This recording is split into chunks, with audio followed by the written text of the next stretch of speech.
Assalamualaikum warahmatullahi wabarakatuh. Perkenalkan, nama saya Ridho Aliha. Saya adalah mahasiswa UPI PTK Padang, jurusan Sistem Informasi. Baiklah, video ini saya buat untuk memenuhi tugas sistem kombinasi mata kuliah Sistem Pakar dengan Bapak M. Hafiz Eskom Mkom.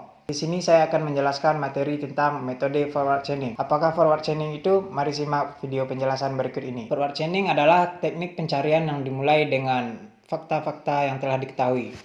Lalu fakta-fakta yang telah kita ketahui tersebut akan kita cocokkan dengan bagian if dari rules if then. Syntax rule yang digunakan pada metode forward chaining ini yaitu if A then H.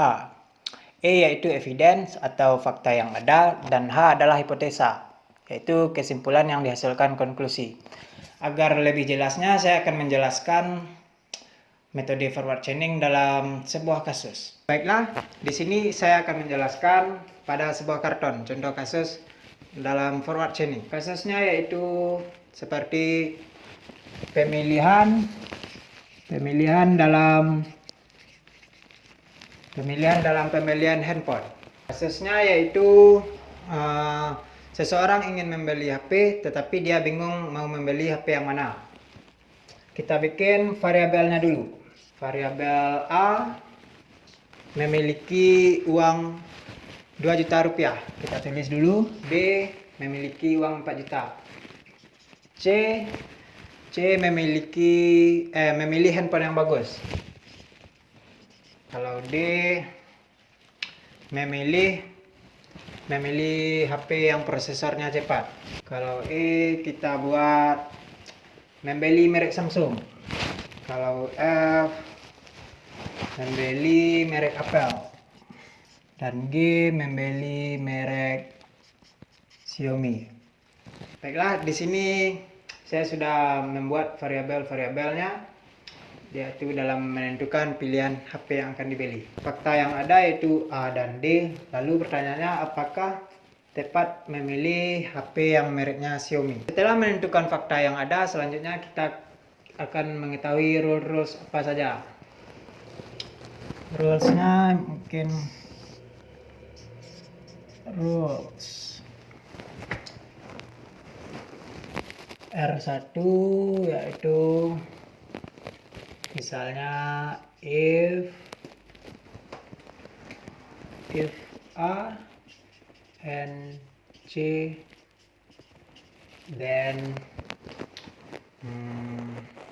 F. Mungkin saya akan menyelesaikan rules apa saja dulu. Baiklah, diketahui rules yaitu rules 1 if A yaitu memiliki uang 2 juta, and C memilih HP yang bagus, dan E memilih merek Samsung. Karena A merupakan fakta, tetapi C bukan merupakan fakta, dan E bukan merupakan fakta.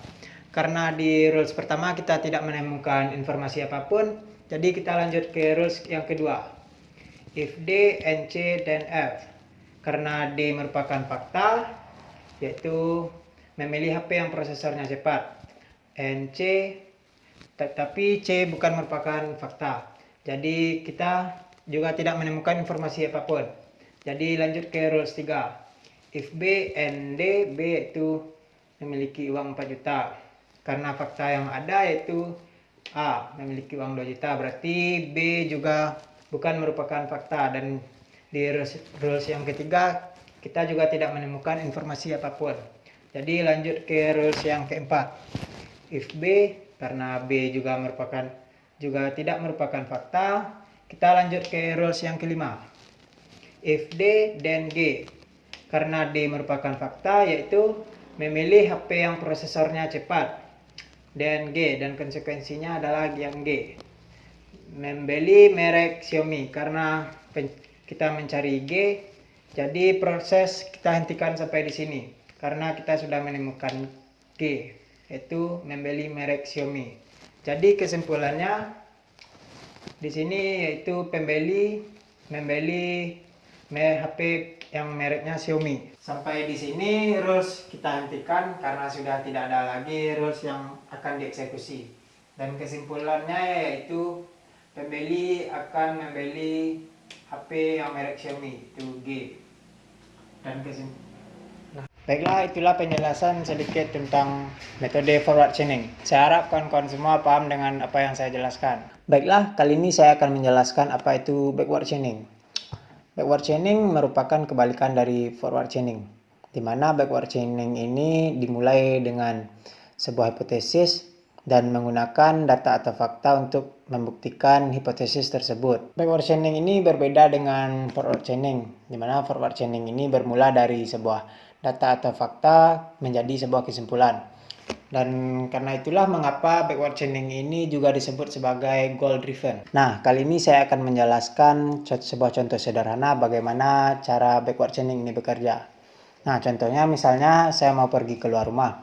Lalu terdapat dua opsi baju yang ingin saya kenakan. Yang satu sweater dan yang satu lagi kaos oblong. Lalu saya bingung baju mana yang nyaman saat saya berada di luar, apakah sweater ataukah kaos oblong. Lalu saya membuka jendela dan melihat cuaca di luar, apakah dingin dan berangin ataukah panas terik. Lalu di situ saya bisa menentukan baju mana yang ingin atau nyaman saat saya kenakan saat saya berada di luar rumah. Dari contoh yang saya sebutkan tadi, goalnya yaitu adalah baju yang ingin saya pakai dan datanya adalah cuaca di luar, apakah dingin atau berangin ataukah panas terik. Jadi itulah penjelasan singkat tentang backward chaining. Saya harap kawan-kawan semua bisa paham dengan apa yang saya jelaskan. Baiklah, setelah menjelaskan apa itu forward chaining dan backward chaining, kali ini saya akan mencoba menjelaskan certainty factor atau faktor kepastian. Lalu apakah certainty factor itu? Certainty factor adalah suatu metode untuk membuktikan suatu fakta tersebut pasti ataukah tidak pasti yang berbentuk metrik yang biasanya digunakan dalam sistem pakar. Certainty factor ini sangat cocok digunakan untuk mendiagnosa sesuatu yang belum pasti. Misalnya saja dalam mendiagnosa sesuatu penyakit. Apakah si A menderita penyakit B atau tidak? Salah satu kelebihan dari certainty factor ini adalah perhitungan dalam metode ini dalam sekali hitung hanya dapat mengolah dua data saja, sehingga keakuratan data dapat terjaga dengan baik. Baiklah, itulah penjelasan singkat tentang certainty factor, dan itulah penjelasan saya tentang metode forward chaining, backward chaining, dan certainty factor atau faktor kepastian. Dan saya harap kawan-kawan semua mengerti dengan apa yang saya jelaskan, dan saya harap penjelasan yang saya jelaskan sudah jelas. Sekian, terima kasih. Assalamualaikum warahmatullahi wabarakatuh.